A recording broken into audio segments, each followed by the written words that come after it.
बुद्ध पूर्णिमा के पावन अवसर पर मैं मोनिका जोशी मोडक आपके सामने पेश करने जा रही हूँ भगवान बुद्ध की एक कहानी, डाकू अंगुलीमाल और महात्मा बुद्ध। बहुत पुरानी बात है।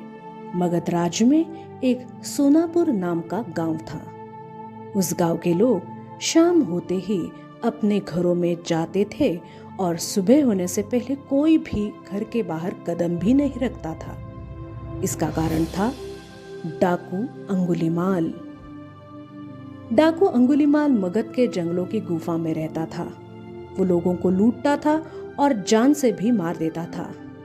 लोगों को डराने के लिए वो जिसे भी मारता उसकी एक उंगली काट लेता और उन उंगलियों की माला बनाकर पहनता। इसलिए उसका नाम अंगुलीमाल पड़ा। गांव के सभी लोग परेशान थे कि कैसे इस डाकू के आतंक से छुटकारा मिले। एक दिन गौतम बुद्ध उस गांव में आए।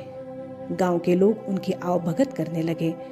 गौतम बुद्ध ने देखा कि गांव के लोगों में किसी बात को लेकर दहशत फैली है। तब गौतम बुद्ध ने गांव वालों से इसका कारण पूछा।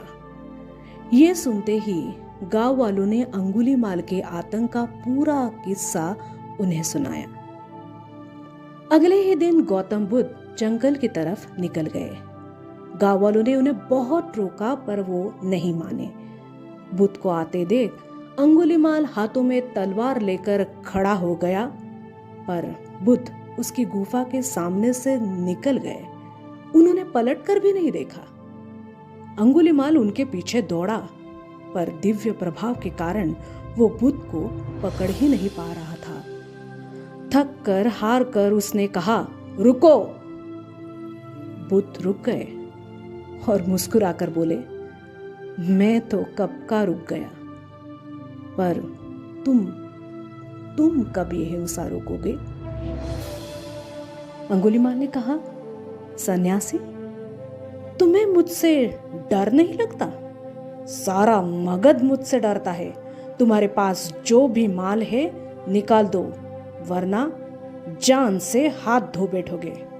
मैं इस राज्य का सबसे शक्तिशाली व्यक्ति हूं। बुद्ध जरा भी नहीं घबराए और बोले, मैं कैसे मान लूं कि तुम ही इस राज्य के सबसे शक्तिशाली इंसान हो? तुम्हें ये साबित करके दिखाना होगा।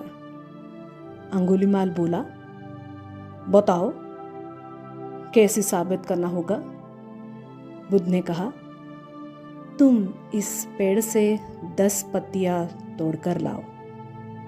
अंगुलीमाल ने कहा, बस इतनी सी बात? मैं तो पूरा पेड़ उखाड़ सकता हूं। अंगुलीमाल ने 10 पत्तियां तोड़कर ला दी। बुद्ध ने कहा, अब इन पत्तियों को वापस पेड़ पर जाकर लगा दो। अंगुलीमाल ने हैरान होकर कहा, टूटे हुए पत्ते कहीं वापस लगते हैं क्या? तो बुद्ध बोले, जब तुम इतनी छोटी सी चीज को वापस नहीं जोड़ सकते तो तुम भला सबसे शक्तिशाली कैसे हुए? यदि तुम किसी चीज को जोड़ नहीं सकते तो कम से कम उसे तोड़ो मत। यदि किसी को जीवन नहीं दे सकते तो उसे मृत्यु देने का तुम्हें कोई अधिकार नहीं है। ये सुनकर अंगुलीमाल को अपनी गलती का एहसास हो गया और वो बुद्ध का शिष्य बन गया और उसी गांव में रहकर लोगों की सेवा करने लगा। आगे चलकर यही अंगुलीमाल बहुत बड़ा सन्यासी बना और अहिंसा के नाम से प्रसिद्ध हुआ। इस कहानी से हमें ये शिक्षा मिलती है कि कोई भी इंसान कितना भी बुरा क्यों न हो, वो बदल सकता है।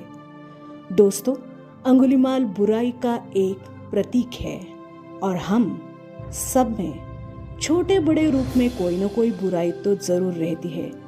जरूरत इस बात की है कि हम अपने अंदर की बुराइयों को पहचानें और उन्हें खत्म करें। धन्यवाद।